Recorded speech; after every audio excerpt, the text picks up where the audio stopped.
అయితే బయటికి వెళ్ళి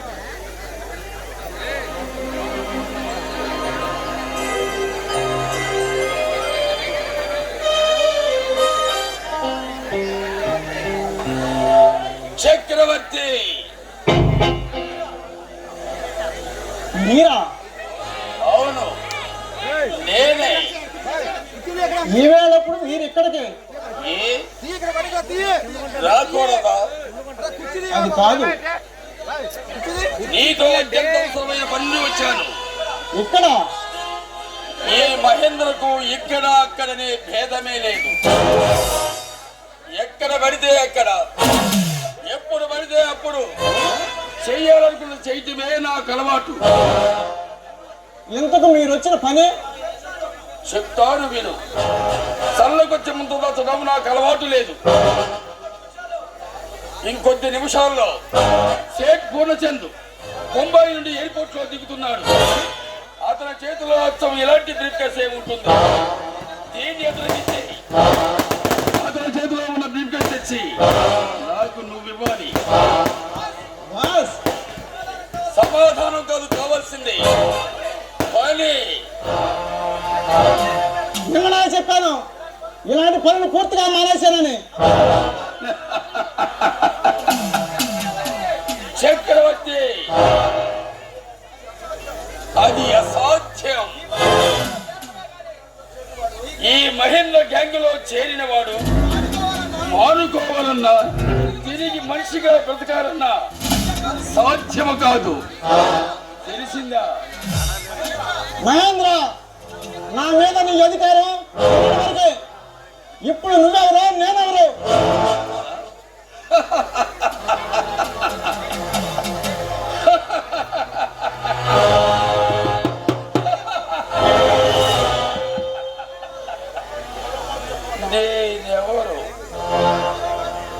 నేనెవరో మరో మారి తెలియజేయమంటావా చక్రవర్తి? సుమారు 10 సంవత్సరాల క్రితం బదారులో బండ కుప్పల మధ్య విసిరేసిన ఎంగిలి విస్తారకుల్లో కొట్లాడుకునే కుక్కల నడుమ నిన్ను మొదటిసారిగా చూశాను. జాలి తలిచి చేరదీసి బ్రతుకు తెరువు కల్పించాను. అవసరానికి కావాల్సినంత డబ్బిచ్చి ఆదుకున్నాను. అందుకు నువ్వు ఇచ్చిన ప్రతిఫలం ఈనాడు నువ్వెవరో నేనెవరో.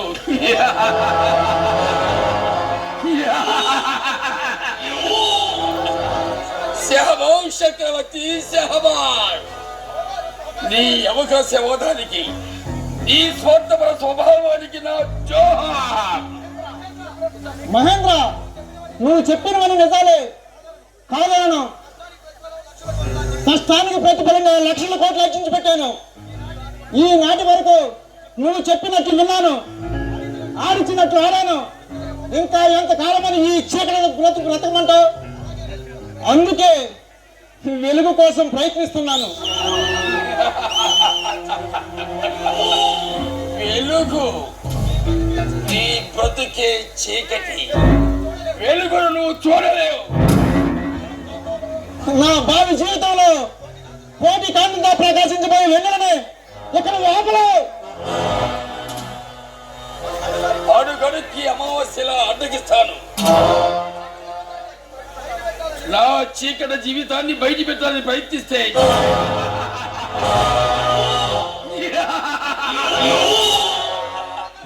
జీవితాంతం అంధకారంలో అల్లాడిపోతావు. జాగ్రత్త.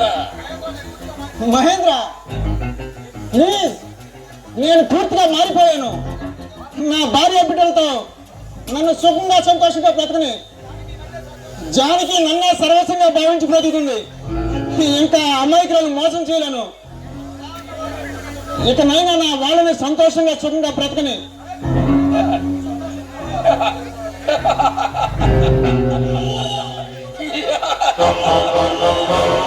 సుఖ సంతోషం. నువ్వు ఏనాడైతే ఈ మహేంద్ర గ్యాంగులో చేరావో ఆనాడే వాటిని సమాధి చేశాను. సమాధి పునాదుల్లో దొంగ, రౌడీ అనే పేర్లు పెట్టి పిలిచాను. నన్ను బంధించాలని చూస్తే జీవితంతో అంధకారంలో అల్లాడిపోతా. మహేంద్ర, పెద్దగా అరవకు. నీ కేకలకు నా భార్య బిడ్డలు బయటికి వస్తారు. నేను ఒక స్మగ్లర్ తెలిస్తే పెళ్లి రోజుని ఎంతో సంతోషంగా భావించే నా జానికి కృంగిపోతుంది. తన తండ్రి దొంగ అని తెలిసిన మరుక్షణం నా పిల్లలు నన్ను కుక్కదానహీనంగా చూస్తారు. దయచేసి ఇక్కడ నుంచి త్వరగా వెళ్ళిపో. ఈ మహేంద్ర ఒక్క అడుగు ముందుకు వేస్తే వెనక తీయటం అసంభవం. చక్రవర్తి, ఆ సూట్ కేసులో 2 కోట్లు క్యాష్ ఉంది. దీన్ని అతనికి ఇచ్చి ఆ సేట్ దగ్గర ఉన్న బ్రీఫ్ కేస్ తీసుకొచ్చి నాకు ఇవ్వాలి. ఆ పని చేయగలవాడు మన గ్యాంగ్ లో నువ్వు ఒక్కడవే. నువ్వు వెళ్ళక తప్పదు. నేను వెళ్ళను. వెళ్ళవా?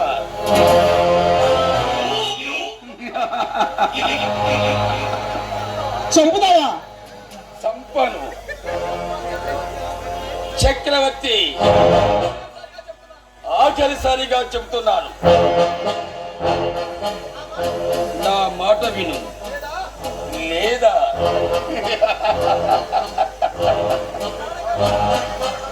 నీ భార్యా పిల్లల్ని పిట్టల్ని కాల్చినట్టు కాల్చి పారేస్తాను.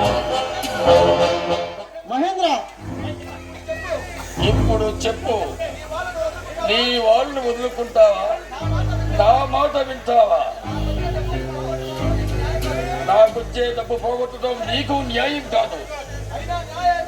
అయినా న్యాయాలు విసారించే ఓర్పు నాకు లేదు.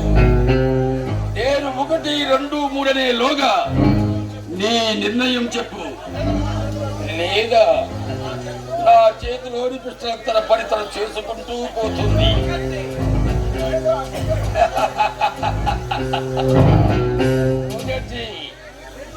1, 2. మహేంద్ర, ఆ సూట్ కేసులు వెరీ గుడ్. మనిషి అన్నవాడు నీలా నీతిగా తయారవ్వాలి. నిర్ణయం బాగా తీసుకున్నావు. త్వరగా వీడు.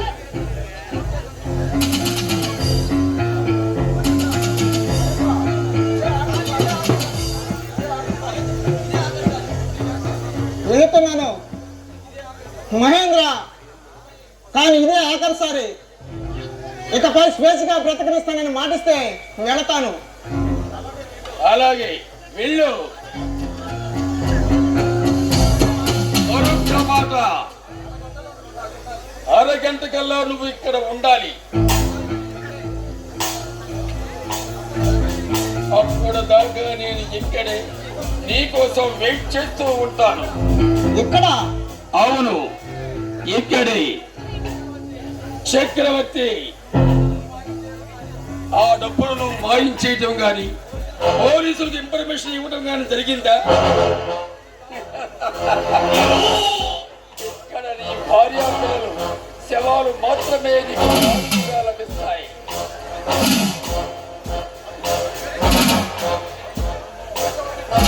అందుకే నువ్వు వచ్చే వరకు ఇక్కడే వెయిట్ చేస్తూ ఉంటాను. ఈ విషయం నా భార్యతో చెప్పను. వెళ్ళు.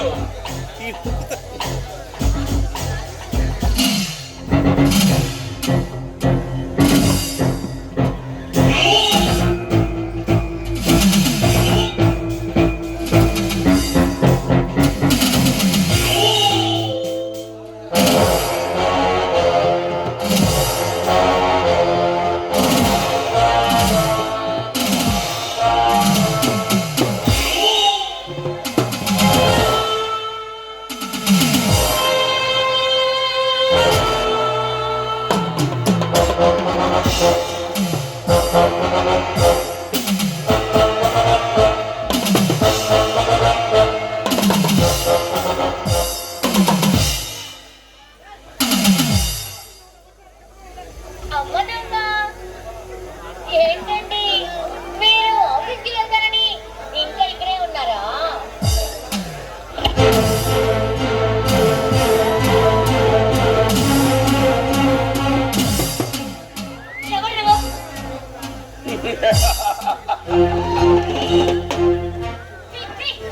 ఏమిటి వెంకిలి చేస్తాడు? మర్యాదగా ముందు బయటికి నడు. నేను వచ్చింది చక్రవర్తి కోసం. అసలు ఆయన ఎక్కడికి వెళ్ళారు? నేనే పంపాను. నువ్వు ఎక్కడికి పంపావు? కంగారు పడకు. ఓ అరగంటలో వచ్చేస్తాడు. అయితే మీరు కూడా అప్పుడే రావడం మంచిది. వెళ్ళండి. ఆగో,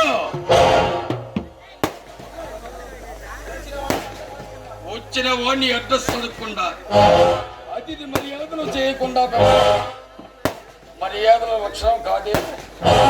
అడగకుండానే వచ్చి అతిగా ప్రవర్తించడం మగతనం కాదు, మర్యాదస్తుల లక్షణం అంతకన్నా కాదు. నేనెవరో తెలుసుకుంటే మాట్లాడవు. మీరే చెప్పొచ్చుగా. నా గురించి మీ ఆయన ఏనాడు చెప్పలేదా? చెప్పాల్సిన అవసరం రాలేదు.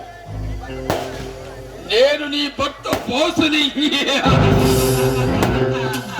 అయ్యో క్షమించండి, మీరెవరో తెలియక. తెలియక చేసిన దానికి క్షమాపణలు ఎందుకు? మా వారు ఎప్పుడు మీ గురించే చెప్తూ ఉంటారు. మా కుటుంబానికి మీరు ఎంతో సహాయం చేశారట. మా వారు మిమ్మల్ని తలవని రోజంటూ ఉండదండి.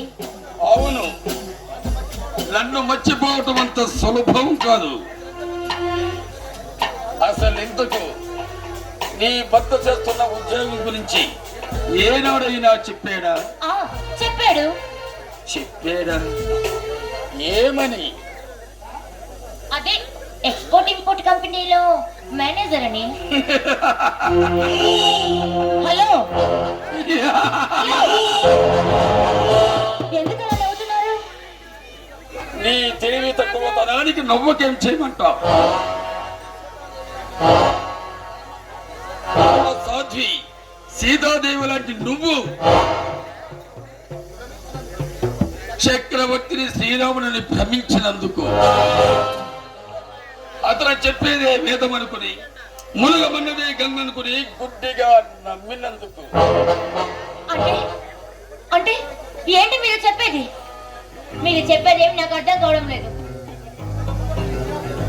నువ్వు నమ్ముకున్న నీ శ్రీరామచంద్రుడు చేస్తున్న ఉద్యోగం ఏమిటో తెలుసా? స్మగ్లింగ్.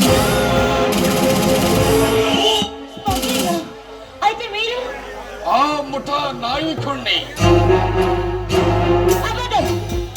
మా ఆయన అలాంటి వారు కాదు, ఎంతో మంచివాడు. పైకి బాగా నటించిన వాడే వెనుక కోతలు తగ్గుతూ ఉంటారు. ఇప్పటికే మీ ఆయన ఎన్నో దోపిడీలు దొంగతనాలు చేశాడు. నేను నమ్మను. నమ్మి తీరాలి. అయినా నీ నమ్మకాలతో పనిలేదు. సత్యం దృష్టిలో నీ భర్త నేరస్తుడు. కాదు, నా భర్త అలాంటి వాడు కాదు. నా భర్త మీద లేనిపోయిన కట్టుకథలు చెప్పి నన్ను నమ్మించాలని చూడకు. నాటకాలు ఆడకు. ఆ నాటకానికి తెలపడే రోజు దగ్గరకొచ్చింది. ఇప్పుడు వెళ్ళింది కూడా నీ ఆ స్మగ్లింగ్ పని మీదే. ఆ బండలు వేయండి ప్లీజ్. మా వారి మీద అలాంటి ఆ బండలు వేయండి. జానకి, ఈ మహేంద్ర ఏ పని చేసినా అర్థం పరమార్థం ఉంటుంది. ఇదేమిటో చూడు. ఇది నా ఫోటో. మీది దగ్గర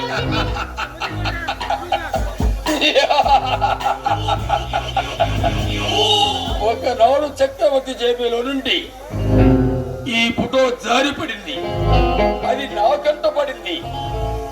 అప్పటి నుండి నీ మీద మనసు పారేసుకున్నాను. నీతో ఆనందంగా గడపాలని అనుక్షణం తప్పించిపోతున్నాను. ఈనాడు సమయం సందర్భం కలిసి వచ్చాయి.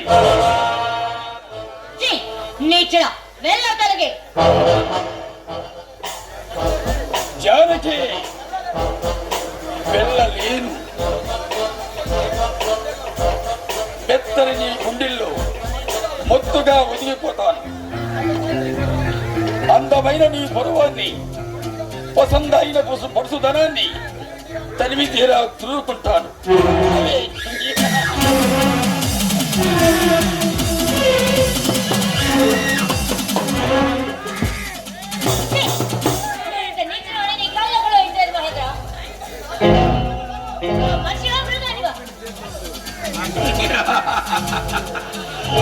నేను ముఖంలో మనుషులు చూస్తావుగా.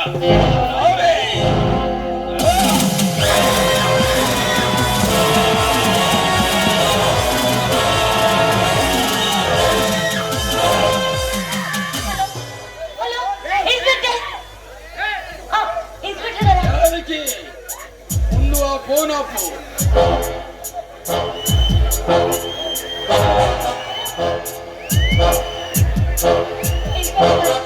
జానకి ఆ ఫోన్ ఆపు.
నా మాట వినలేదు పాపం, అందుకే ప్రాణాలు కోల్పోయింది. ఎంత పని చేసావు మహేంద్ర, ప్రాణాలకి తెగించి నీ పని చేసి పెట్టాను. నువ్వు ఇచ్చిన బహుమానం ఇదే. నా ప్రాణానికి ప్రాణమైన నా జానికిని బలికొన్న నిన్ను బ్రతకనివ్వను.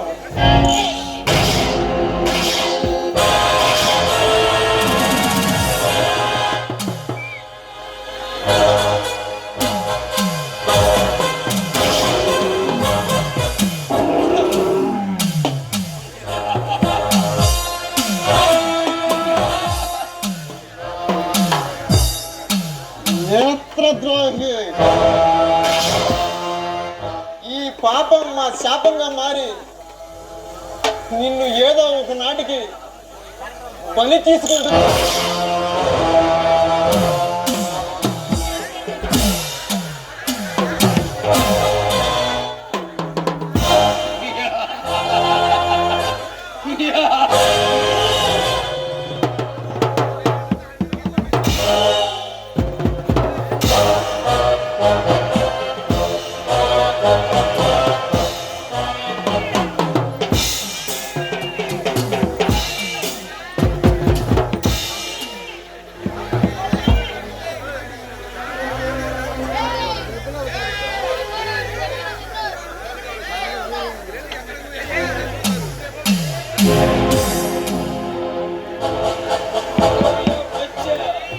నిన్ను పుట్టించిన బ్రహ్మజైన దిగిరవాలి. పద్మవ్యూహాన్ని ఛేదించడానికి కలుగుతాం.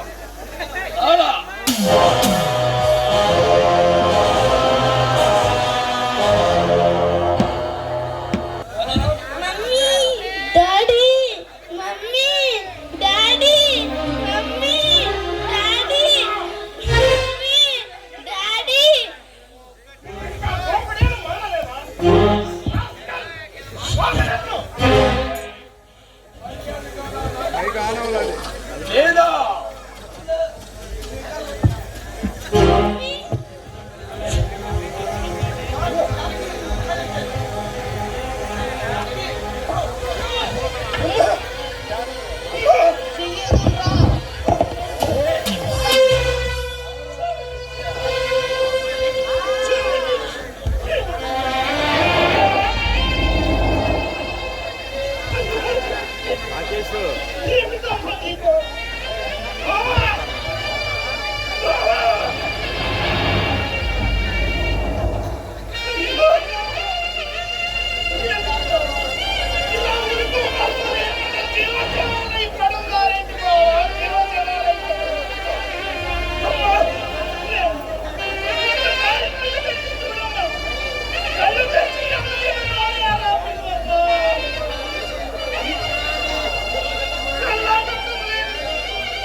మైకు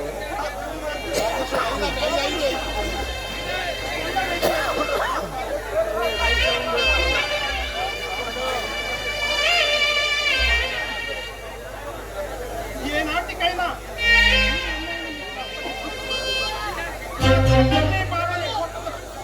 నంబర్ ఏమైనా మారిందని చూడు. బాగుపడడం నా బాగుపడదు వాడి నాశనానికి